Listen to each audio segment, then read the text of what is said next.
Welcome to LatinoAmericans with your host and narrator, Jacqueline Torres.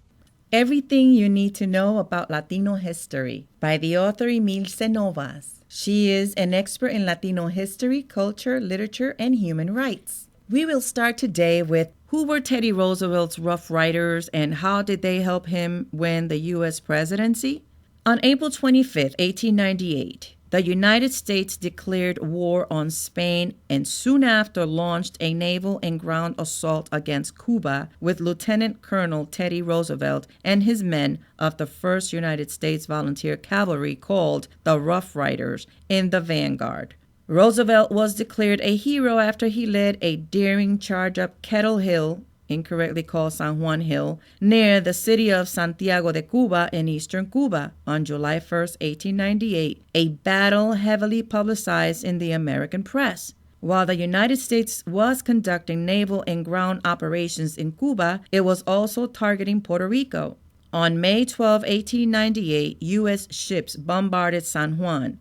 On June 25th, the USS Yosemite, a merchant steamer, blocked San Juan Harbor, and then on July 25th, the U.S. General Nelson Appleton Miles led 16,000 American troops into the small port of Guanica. It was no contest. Spain, a dwindling empire on its last legs, soon surrendered. On October 18, 1898, the last Spanish troops retreated from Puerto Rico. The transfer of the island's sovereignty to the United States was carried out, and the American flag was hoisted over public buildings. All in all, the Spanish-American War, what Secretary of State John Hay described as a, quote, splendid little war, end of quote, lasted only a few months, and most of it was actually fought at the bargaining table. Still, U.S. forces suffered over 5,000 casualties. Of these, only 379 were battle casualties. The rest were caused by yellow fever, malaria, and other tropical diseases. Secretary of State Hay helped negotiate the Treaty of Paris of 1898, which brought the brief conflict between Spain and the United States to a formal end.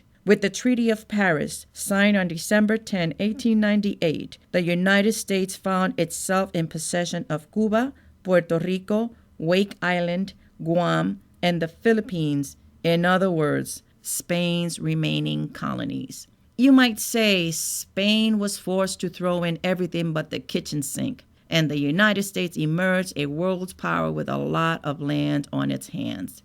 Puerto Rico, which had savored relative freedom for 7 days after Spain had voluntarily granted the island many autonomous rights, suddenly found itself a U.S. protectorate.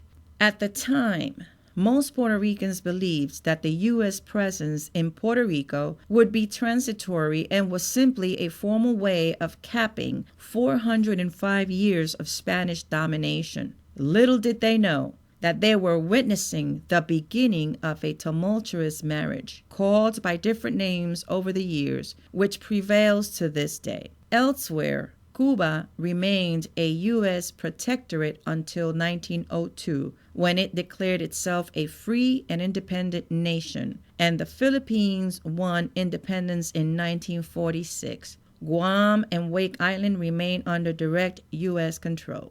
Meanwhile, Teddy Roosevelt garnered great popularity from his daring feats in the Spanish-American War and was elected governor of New York in 1898. Soon he was off to the White House. In 1900, President McKinley won re-election with Roosevelt as his vice president. On September 6, 1901, before the regular session of the Senate had opened, McKinley was shot by an anarchist, Leon Czolgosz, and died days later on September 14. Teddy Roosevelt succeeded him as President of the United States. 3 years later, he still enjoyed popularity and was elected to the presidency in his own right by a resounding majority.